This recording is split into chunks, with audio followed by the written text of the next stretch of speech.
pendientes da terceira pista, pero miran como antes irrumpían un policía e un sereno dos anos 50. Viaxamos agora ao pasado para descubrir a historia que hai detrás destes traxes que son parte da colección do libreiro da Coruña, Manuel Arenas. Moi boa tarde, Manuel, como estás? Moi ben.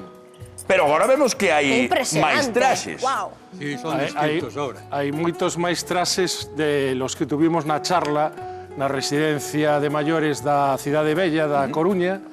Levamos aquí un guardia urbano de 1918 que leva o seu casco orixinal da época co escudo da Coruña e os rayos de sol, que a peza é de plata e de coiro, e leva tamén os botones de plata orixinales da época co abrigo de astracán, do cuello de astracán.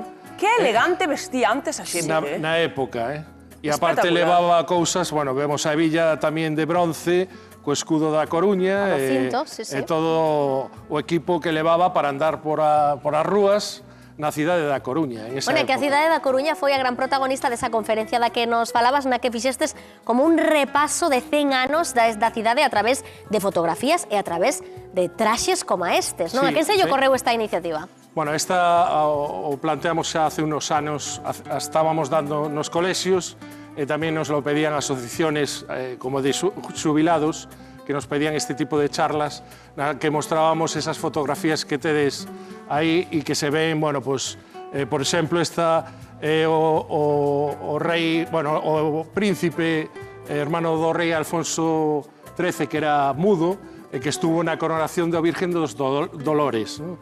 E aparece, por exemplo, o meu avó, que está aí en esa foto. O esta, por exemplo, de guardias municipais de tráfico na Coruña, es decir... Que curioso. Eso era tráfico? Sí, eso eran de tráfico. Eran os míticos que se ponían en unhos saltillos e dirigían o tráfico, que era unha locura. Iba un camión por un lado... Cando non había semáforos, pero non había controles de alcoholemia. No, eso tampouco. E, bueno, era distinguir un pouco as cidades, ¿no? En Barcelona, en Madrid, en Valencia, vías este tipo de uniformes e de traxes que chamaban moito a atención. Estos son uniformes de gala do Asuntamento da Coruña, do Concello, e que tiñan, bueno, pues, tipo Sisi emperatriz, ¿no? Por ejemplo, esto es muy típico imperial alemán, el típico piquehaube alemán de la Primeira Guerra Mundial. Levaban ese tipo sí, del Kaiser. A min chama a atención a figura que representou antes el, que era o sereno. Antes existía o sereno, que era a persoa que daba a hora.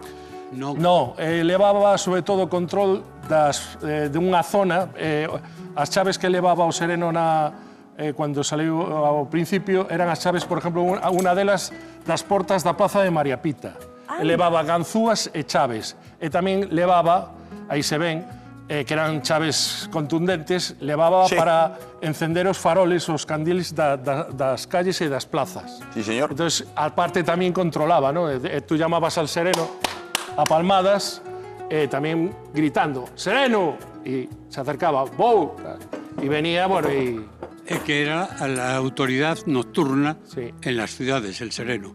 Si la policía local desaparecía, y a partir de las 12 de la noche salían los serenos que iban con un chifre famoso, ¿no? Y que iban con la frase típica de las 12 y sereno. Ahora é Kiko Rivera, autoridade nocturna. Sí, ahora han desaparecido. Hay otros máis. E de onde ven? Por que les levaban ese chifre tan mítico, no que asubiaban e demais para avisar? De onde ven esa expresión de que te tomen polo pito do sereno, non? Que parece que lle quita autoridade a unha figura que sí que a tiña. De mediados del siglo XIX. Es igual cuando se te mandaba la porra, que es también de una expresión muy militar. Y ese tipo de expresiones, como la del sereno, el pito del sereno, pues se iban llevando a través del tiempo na xente como tradición, ¿no?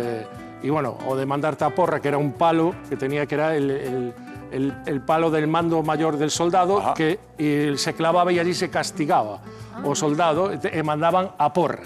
Entonces era una forma también antigua, igual que lo de o pito do sereno, pues bueno, a nivel tradicional. Sí, sí. E este traxe que temos por aquí, que sería? Pois de bombeiro, fala. Este é un traxe, de bombeiro dos anos 70. Neste caso é da Coruña, o caso que teño na mão é do Concello de Ferrol, porque algúns, bueno, a partir de certos anos xa non levaban o que é o identificativo da propia cidade, pero este sí que o leva do escudo do Concello de Ferrol, e, bueno, vemos este traxe de loneta. Pero di que do Bueno, teu avó. este do meu bisavó. Ai, que bonito. Bueno, facerlle unha pequena homenaxe, que era bombeiro na cidade de Ferrol, tiñan ali o que era o parque no porto, dali de Ferrol. Como vemos, son traxes de loneta. Chamaba o teu bisabuelo?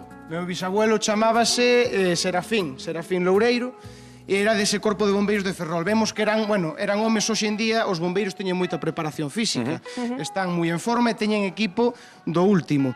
Pero daquela eran homes que eran fortes, o que pasa que non reunían as mesmas condicións, estaban pouco pagados en relación ao oficio que tiñan, que era moi arriscado, porque vemos que a roupa é de loneta, non é unha roupa que protexa máis equipo que este, para o que era a faena, non tiñan. Traballaban pois nunhas condicións que hoxe en día chámanos a atención a pouca protección que levaban fronte ao lume e a escaseza do equipo. A escaseza do equipo que tiñan. Sí, porque nin traxes ignífugos nin nada, enfrontábanse ao lume, pois... Nada, traxes de con loneta menos ferramentas. Guantes... No, Ramón, perdónate que marchou Ramón, pero creo que se vai cambiar para poñer outro traxe. Outro traxe. Pero que dixo que vai facer detrás do biombo? Claro, cambiarse discretamente. Poner outro traxe. A curiosidade era o lujo con que vestían algunhas pezas, sobre todo os distintivos en latón, os botones dourados, pero que non levaban protección ninguna, es decir, ante un incendio estaban prácticamente desguarnecidos en ese sentido. Directamente case que a corpo. Para nós, claros, quedanos un pouco atrás, é fascinante ver, pois, a delicadeza, non? E o nivel de detalle destes traxes, pero outro día na residencia de maiores o mellor había algunha xente que tiña máis presente ou lembraba, ainda que sexa vagamente, ver este tipo de figuras ou en fotografías ou en persoa. Te podo decir que a moita xente, e sobre todo os maiores, les hicimos feliz durante un día, porque lle trajo moitos recordos da época, sobre todo as fotos e os traxes de ver cando eles, bueno, pues eran moito máis jóvenes, non? E chamaba moito a atención, por exemplo, os soldados da Cruz Roja, que andaban moito por la ciudad, nos partidos de fútbol, veías as ambulancias, o mismo os bombeiros, o sereno, non? Que é unha figura completamente desaparecida, que xa non a ves nin ningún lugar. Vos nestas exposicións, ao fin e ao cabo, tamén xogades coas emocións, o recordo, non? Sí. Hai moita xente que lle leva nenez, que é algo fermosísimo. Pero preguntamos... Todo isto ten un traballo, recordamos que Manuel Arenas trouxo aquí verdadeiras maravillas museísticas, pero entre outras cosas trouxestes un tanque. Hai moito traballo e entendemos que moita inversión detrás de todo o que facedes. É moito estudio, verdad, Manuel? Moito estudio e, sobre todo, o que nos gusta é o rigor histórico. É dicir, que o que se mostra é real, é da mesma o da época dos 30, os 40, é dicir, que sean pezas que, aunque son de coleccionistas, son reais. O casco é unha peza original, a guerreira igual, a levou unha persoa que traballou nesto de bombeiro fai hace, pues eso, casi 40 anos. Que bonito. E isto, el guardarlo pues, con idea dunha exposición ou un museo, o que poda mostrarse a xente que vean a vida cotidiana de como era. Juan Manuel, pero creo que Ramón está listo. E que elegancia. Vino algo dende aquí, eh? Estás ben? Un aplauso e sales co aplauso. Elegante, sí, señor. Mira, o traxe de domingo, non? Sí, Pero señor. que é isto, Dios mío? Sí. Pues de señorito coruñés dos anos 20. Eres ti, ¿no? Ramón, el chico más guapo de la reunión. Mira como sabes.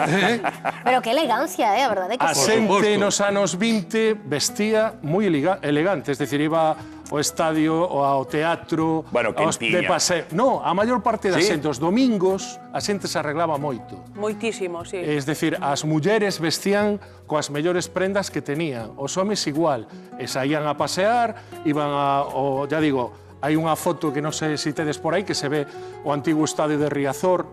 Para ir ao fútbol. Sí, a xente puñase de punta en branco. Iban, e ves as mulleres ben vestidas. As mulleres iban aí todas... Aí estamos vendo, non? Esa foto. Mas se ve un xogador do Deportivo na esquina, e se ve como van con os típicos sombreros, ese sombreiro original. Curiosamente, me lo consiguió e fue un regalo da sastrería Iglesias, desaparecida na Coruña, Willy, que todos estos botones réplicas originales que veis os tiña él como reposto dos uniformes e traxes que hacía. E esa foto é espectacular porque ves as mulleres vendo fútbol, os homes bien elegantes, de pajarita, corbata, é dicir, iban ben traseados. Sí, señor. La prueba está en mí. Sí, señor. Como se transformou Ramón, Logo din que o hábito non fai o monxe, pero cando ías de sereno non estabas tan pícaro, Ramón? Pero hai que nacer tamén para iso. Claro que sí. Que conte a percha, É que é guapo, é guapo. Hombre, claro que sí. Como dice miña muller, non cartiña máis, pero bueno, que lle vamos facer? Que maravilla. Non vamos a ser todos Lorenas ahí arreglados.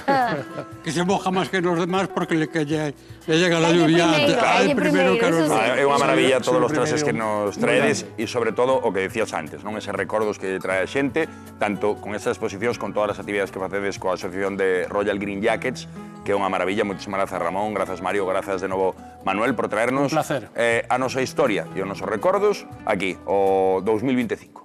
Moitas gracias. Moitas gracias. Gracias a vos. Maravilla. Igualmente. Gracias. Gracias. Claro que sí, merecen esta